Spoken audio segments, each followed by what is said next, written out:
En información del viernes, ha renunciado el secretario de Hacienda Rogelio Ramírez de la O. Dice la presidenta Claudia Sheinbaum, quien confirma esta acción, que se vuelve ahora una especie de analista internacional, de asesor económico financiero. Toma el cargo Edgar Amador Zamora, lo confirmó a través de sus redes sociales la presidenta Claudia Sheinbaum. Bueno, estamos viendo aquí la imagen de lo que dijo en sus redes sociales. Es lo que comenta la mandataria ahí en Palacio Nacional. Muy buenas tardes a todas y a todos. El día de hoy quiero anunciarles que el doctor Rogelio Ramírez de la O, le he pedido que me ayude en una tarea muy especial, que es asesor económico para asuntos internacionales. Es una tarea fundamental, particularmente por la relación que tenemos con Estados Unidos. Quiero decirles además que cuando invité a Rogelio, el mejor economista que tiene nuestro país sin duda, cuando le dije que se quedara, porque fue secretario de Hacienda con el presidente López Obrador, me dijo, está bien, pero te acompaño hasta diciembre, y se quedó hasta febrero. Y la verdad es que le agradezco mucho, le ayudó mucho al presidente López Obrador, le ayudó mucho a México, siempre le ha ayudado mucho a México como secretario de Hacienda, y ahora nos va a seguir ayudando al país desde esta nueva tarea que va a tener. Muchísimas gracias, Rogelio, la verdad. Y quiero informarles que ahora entra como secretario de Hacienda el maestro Edgar Amador. Edgar es economista por la Facultad de Economía de la UNAM, tiene una maestría también en Economía por el Colegio de México, ha sido asesor y ha trabajado en diversas instituciones financieras, nacionales e internacionales, y hasta hace poco estuvo como asesor en el Banco de México y lleva ya un rato con nosotros como subsecretario de Hacienda. Nos enlazamos con el 3, 2, 1. Nos enlazamos con el analista financiero Carlos López Jones, quien nos va a dar un panorama. ¿Cómo estás, Carlos? Muy buenas tardes. Gracias por conectarte a En Breve Noticias. Pues se va Rogelio Ramírez de la O. ¿Cómo ves? En viernes, después de los aranceles, ya casi hacia la tarde. Pues sabíamos desde el principio que Ramírez de la O se iba a ir. Lo que no sabíamos era cuándo. Yo estimaba que una vez que se confirmara la recesión actual, pues sería cuando se diera a conocer esa noticia, como para decir que la recesión no había sido culpa de la señora Sheinbaum, sino del señor López Obrador. Pero bueno, pues se vaya Ramírez de la O, un legado pues lamentable, por decirlo menos, durante su gestión.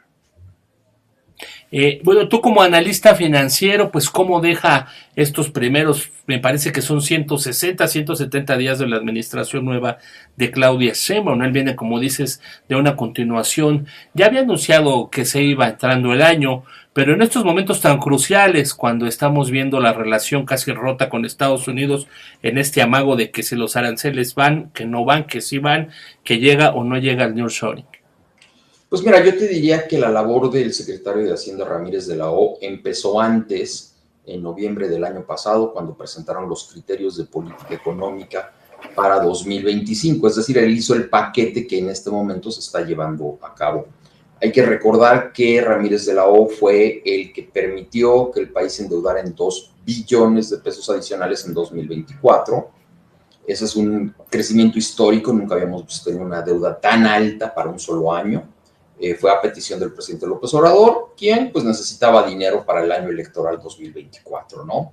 Y a pesar de que las calificadoras le dijeron a Ramírez de la O que era una deuda muy elevada, él insistió y obtuvo los 2 billones de pesos gracias a Morena en el Congreso.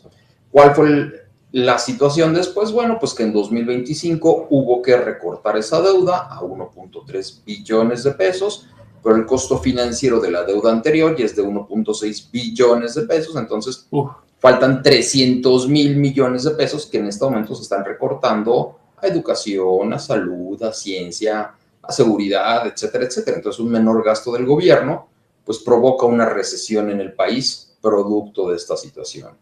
Ramírez de la O tenía que haber platicado con el presidente López Obrador, platicado con la doctora Sheinbaum y decirles si quieren gastar más, porque además han incrementado los programas sociales año con año, pues hay que recaudar más. Hay que subir impuestos aunque no nos guste. Y no quisieron tomar ese costo político, pues para no decir que ellos aumentaron los impuestos, y ahorita estamos pagando pues un muy bajo crecimiento económico.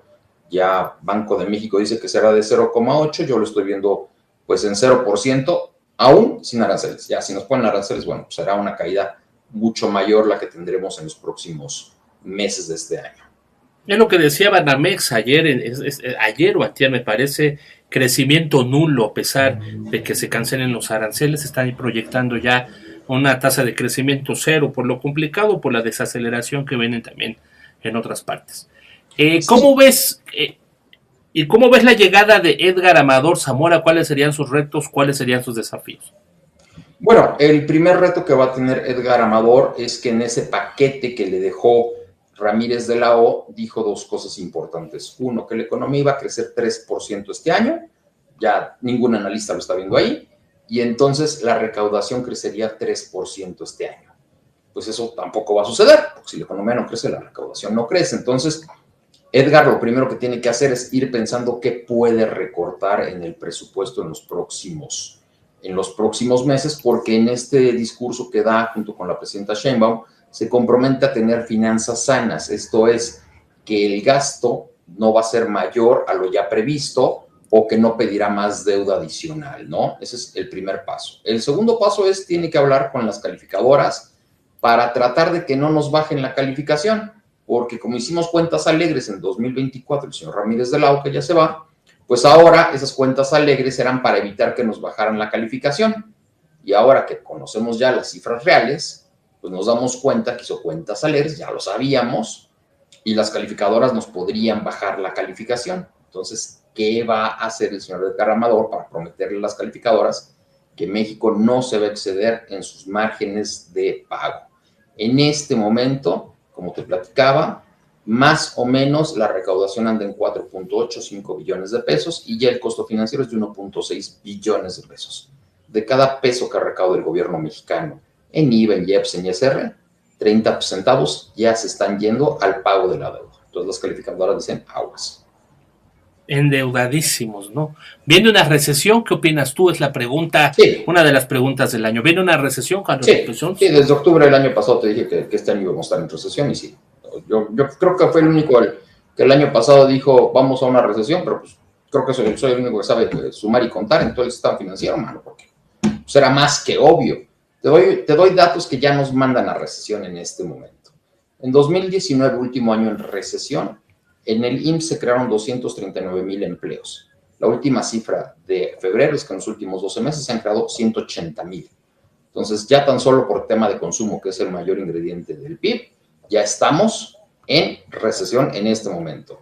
Dos, las cifras de enero y febrero adelantadas, tanto del IMEF como del INEGI, como del ISM, etcétera, etcétera, ponen al sector industrial en zona recesiva y al sector terciario, servicios, en estancamiento. Entonces, si uno está estancado y el otro está cayendo, pues en la suma estás cayendo, ¿ya?